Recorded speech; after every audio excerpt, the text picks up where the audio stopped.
Se inscreva no canal e clique no gostei. O sol é para todos 17. Preocupadíssimos contigo. Manteve-se extremamente calmo durante os isso é mesmo típico dos Arris. Sorriu para acho que pode ficar aqui esta noite e devolveu um abraço que lhe foi carinhosamente dado. O Atticus empurrou os óculos para cima e esfregou a cara. O vosso pai está cansado, disse a tia Alexandra, naquelas que pareciam ser as suas primeiras palavras em horas. Tinha estado sempre ali, mas acho que demasiado embasbacada para dizer qualquer coisa. Meninos, está na hora de dormir. Deixamos a sala de jantar, com o Atticus ainda esfregando a cara. Hoje está me acontecendo de tudo. Violações, brigas e escapadelas. Ouvimos-lhe as gargalhadas na sala. O que é que me reservarão nas próximas 2 horas? Dado que as coisas pareciam ter corrido bastante bem, eu e o Jill decidimos ser civilizados para o Gen. Além disso, o Jill tinha que dormir com ele. Por isso, o melhor era mesmo começarmos ele dirigir a palavra. Vesti o pijama, li um bocado de repente, descobri que não conseguia manter os olhos abertos. O Jill e o Gen estavam sossegados. Quando apaguei o meu candeeiro de leitura, já não havia luz debaixo da porta do quarto do Gen. Devo ter dormido pesadamente porque, quando fui acordada com um sobressalto, um fiozinho tênue de luar iluminava o quarto envolto na escuridão, anunciando a aurora. Chega pra lá, Scout. Ele achou que devia fazer aquilo, murmurei. Não te aborreça com ele. O Jill deitou-se ao meu lado na cama. Não tô, disse ele. Só queria dormir contigo. Tá acordada? Agora já estava, mas um pouco aturdida. Por que fez isso? Não obtive resposta. Te perguntei por que fugiu. Ele era assim tão mau como disse? Não. Então vocês não construíram aquele barco como me descreveu na carta? Ele disse que íamos construir, mas nunca chegamos a fazer. Fiquei apoiada sobre um cotovelo, fitando o vulto do Jill. Mas isso não é motivo para se fugir. Eles nem sempre fazem o que dizem que vão fazer. Não foi isso. Eles não queriam era saber de mim. Aquela era a razão mais estranha para fugir de casa que algum dia ouvira. Por quê? Bem, porque passavam muito tempo fora de casa e quando estavam lá, metiam-se no quarto para estarem sozinhos. O que eles faziam lá? Nada. Sentavam-se e ficam lendo. Mas não queriam que estivesse no pé deles. Encostei uma almofada na cabeceira da cama e me sentei. Sabe uma coisa? Eu estava me preparando para fugir esta noite, por causa deles estarem todos aqui. Tio, acredita que a gente não precisa que eles andem sempre em cima de nós. A respiração do Jill revelava sua habitual paciência, apenas entrecortada por um meio suspiro. Boa noite. O Atticus está fora todo santo dia e às vezes metade da noite na comissão legislativa e não sei mais o que. A gente não precisa que eles andem sempre em cima de nós.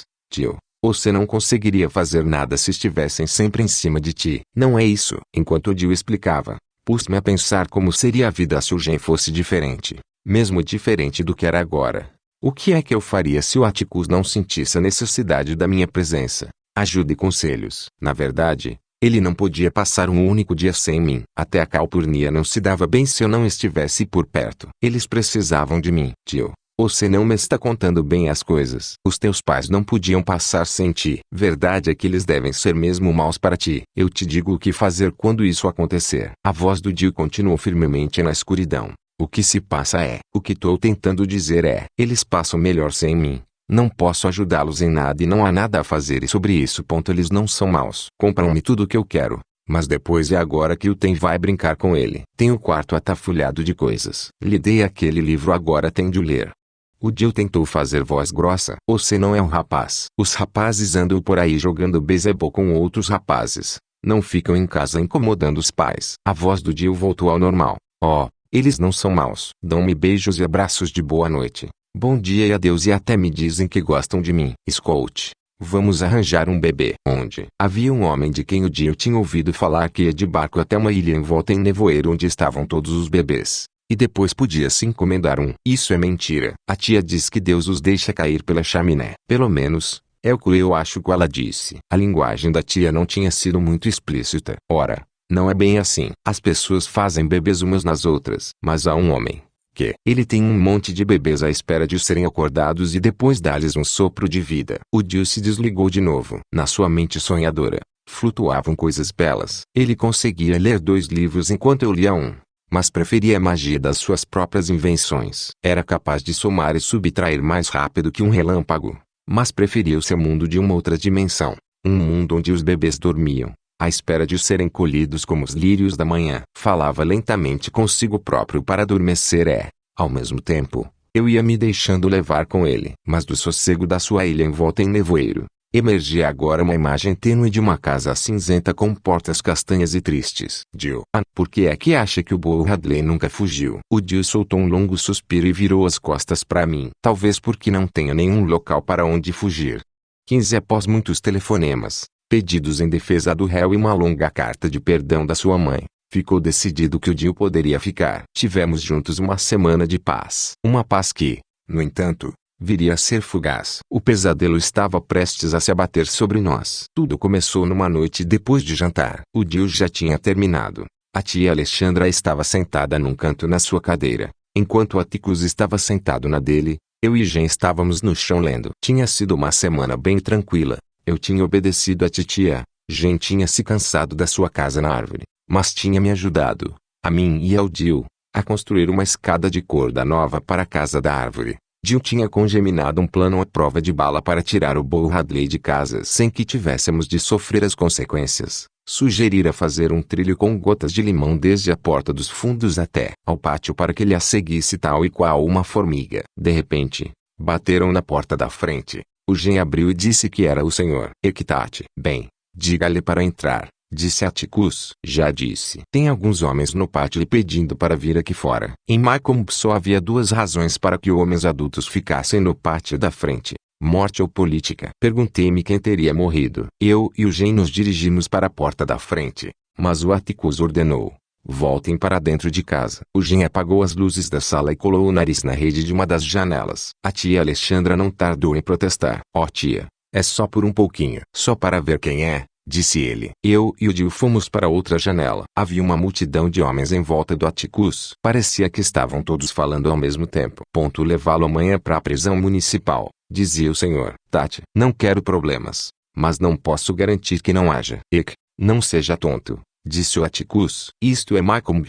Eu não estaria lá muito seguro disso. Nós conseguimos um adiamento só para assegurar que não haveria motivo para nos sentirmos inseguros. Hoje é sábado, disse o Atticus. O julgamento talvez seja na segunda-feira. Pode mantê-lo por uma noite. Não pode. Não creio que alguém em Mycomb vá me privar de um cliente, sobretudo nestes tempos difíceis. Um murmúrio de contentamento rapidamente esmoreceu quando o Sr. Linkdeas disse: ninguém aqui está planejando nada. Estou preocupado com aquele pessoal de Ousarun. Não pode arranjar uma. O que foi? Não há necessidade de uma mudança de jurisdição, hein? Perguntou o Sr. Tate. Atticus falava de forma inaudível. Virei-me para o Jen que me fez sinal para ficar calada. Além disso, dizia Atticus, você não tem medo deles, né? Sabe como são quando estão acesos. Geralmente não bebem ao domingo. Passam a maior parte do dia na igreja, disse Atticus. Mas esta é uma ocasião especial. Alguém contra-argumentou. Continuaram a murmurar até que a tia disse que se o Jen não ligasse as luzes da sala iria desgraçar a família. O Jen nem estava ouvindo ela. Nem sei por que é que foi mexer neste caso, dizia o Sr. Link. Está arriscando tudo que tem, Atticus. E é mesmo tudo. É isso mesmo que você pensa? Aquela era a pergunta mais perigosa do Atticus. É isso mesmo que você pensa? Vai colocar essa peça aí, Scout? E depois, bum, bum, bum, e o tabuleiro de xadrez ficava limpinho das minhas pedras. É isso mesmo que você pensa, filho? Ora então leia isto. E depois, o Jen passava o resto da noite debatendo-se com os discursos de Henry W. Grady. Link, esse rapaz pode muito bem ir parar na cadeira elétrica, mas não antes da verdade vir à luz. A voz de Atticus era calma. E você sabe bem qual é a verdade. Um murmúrio apoderou-se do grupo, que aumentou de tom quando Atticus subiu para o primeiro degrau das escadas e os homens começaram a se aproximar ameaçadoramente dele. De súbito, o Jen gritou: Atticus, o telefone está tocando. Os homens recuaram e se espalharam.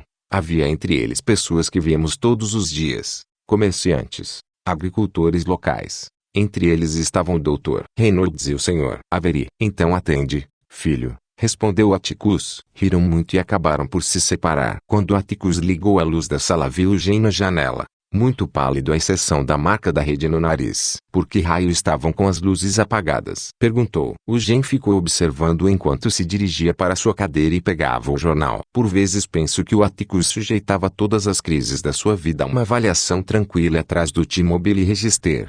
do T. Birmingham Nels e do T. Montgomery Advertiser. Eles andavam atrás de ti. Não andam, disse o Gen. Eles hoje queriam te pegar. Não queriam. O Atticus baixou o jornal e olhou para o Gen. O que tem lido? Perguntou. Mas depois disse delicadamente. Não, filho. Aqueles eram os nossos amigos. Então, não era uma gangue. O Gen observava-o pelo canto do olho. O Atticus tentou forjar um sorriso, mas não conseguiu. Não. Aqui em Mycomb não existem grupinhos, nem absurdos como esses. Nunca ouvi falar de nenhuma gangue em Mycomb. Uma vez o Ku Klux andou atrás de uns católicos. Também nunca ouvi falar de católicos em Mycomb, disse o Atticus.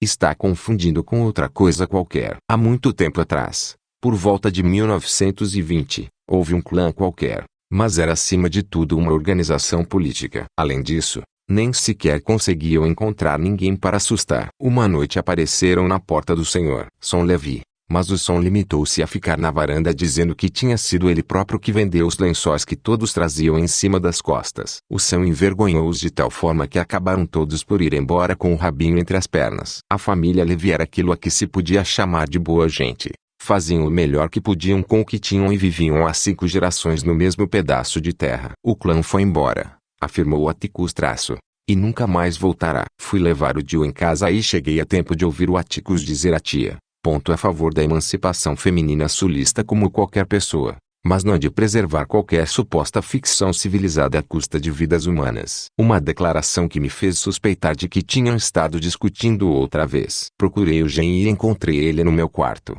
deitado na cama, absorto nos seus pensamentos. Estiveram discutindo outra vez? Perguntei. Mais ou menos. Ela não o deixa em paz por causa do Tom Robinson. Quase disse que o Atticus estava desgraçando a família. Scout. Tenho medo. Medo de quê? Medo pelo Atticus. Alguém pode magoá-lo. O Gen preferia manter-se misterioso. Respondi às minhas perguntas com um simples saia daqui ou me deixe em paz. No dia seguinte era domingo. No intervalo entre a catequese e a missa, enquanto a congregação aproveitava para esticar as pernas, viu Atticus no pátio com mais outro grupo de homens à sua volta. O Sr. Equitate estava presente e perguntei-me se ele teria visto a luz. Ele nunca ia à igreja. Até o Sr. Underwood estava presente. O Sr. Underwood não era muito dado a organizações exceto seu T. Mycomb Tribune, em que desempenhava as funções de proprietário, editor e tipógrafo. Os seus dias eram passados junto ao linotipo, onde se refrescava ocasionalmente com uma caneca de vinho tinto. Raramente andava atrás das notícias,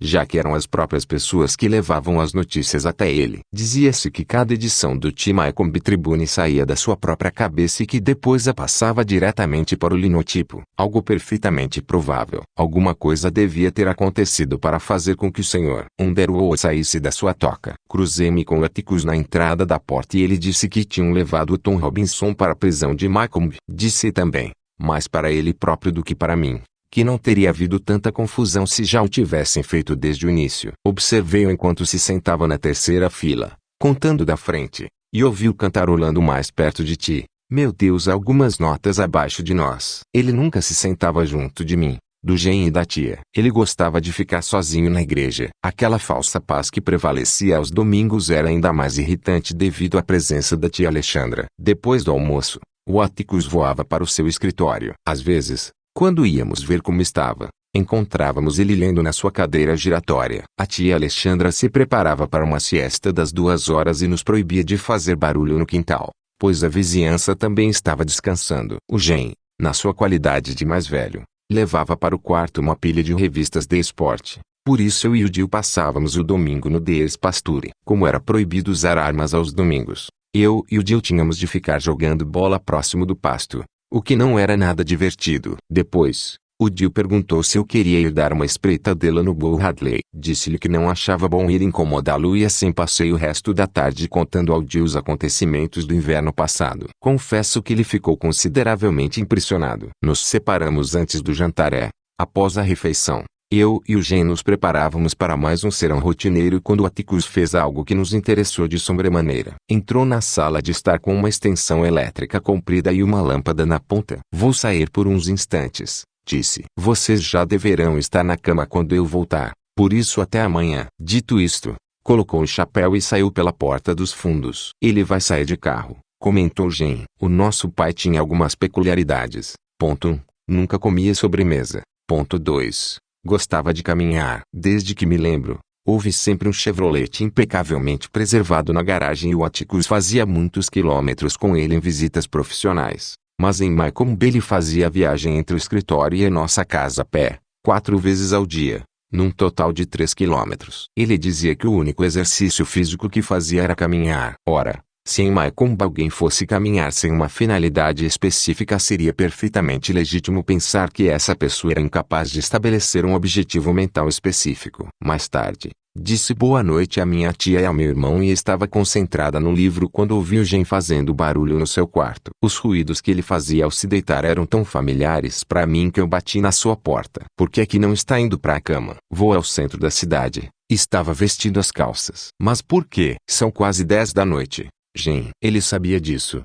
mas ia assim mesmo. Então vou contigo. Nem pense em dizer não, pois eu vou assim mesmo. Ouviu? O Gen percebeu depressa que tinha de lutar comigo para me obrigar a ficar em casa e acho que, lá no fundo, deve ter pensado que uma luta só iria exasperar a tia. Por isso aceitou graciosamente. Me vesti o mais rápido que pude. Esperamos que a tia desligasse a luz e começamos a descer as escadas sem fazer barulho. Não havia luar. O Dio vai colher viconos. Sussurrei. Então que venha, disse o Gen melancolicamente. Nós saltamos o muro da garagem. Atravessamos o pátio lateral da senhorita Rachel e nos aproximamos da janela do Dio. Gen assobiou, imitando o pio de uma codorniz. A cara do Dio apareceu à janela. Desapareceu 5 minutos depois, abriu a janela e gatinhou aqui para fora. Tal como um espião experiente, o Dio só falou quando chegamos na calçada. O que tá acontecendo? Gen está com as suas manias de meter o bedelho em tudo. Uma síndrome que, segundo a Calpurnia,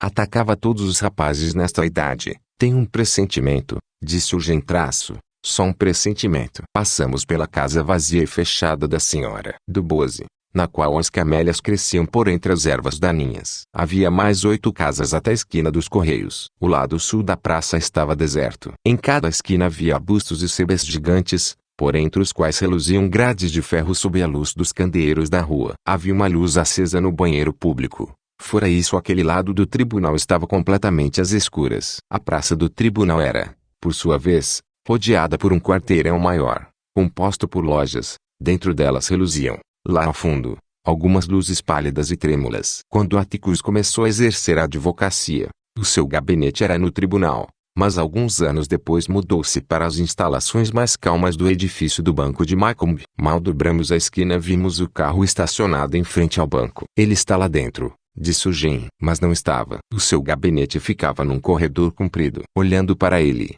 a partir do átrio, era possível vermos Atticus Finch, advogado, em letras pequenas na porta de vidro, contrastando com a luz do gabinete que lhe incidia por trás. Só que estava tudo às escuras. O Gen tentou espreitar pela porta do banco para ter a certeza. Girou a maçaneta, mas a porta estava fechada. Vamos subir a rua. É bem possível que esteja na casa do Sr. Underwood. O Sr. Underwood não só geria o escritório do T. Maycomb Tribune, como também vivia lá. Ou melhor, vivia por cima. Por isso, ele cobria todos os acontecimentos relativos ao tribunal e à prisão, limitando-se a espreitar pela janela. O escritório ficava na esquina noroeste da praça e, para lá chegarmos, tínhamos de passar pela prisão. A prisão de Maycomb era o edifício mais deteriorado e horrível que existia no condado. Atticus dizia que parecia algo desenhado pelo primo Josué St. Clair. Realmente aquilo parecia tirado do sonho de alguém. Completamente desfasada numa cidade caracterizada por lojas de fachadas quadradas e casas com telhados íngremes.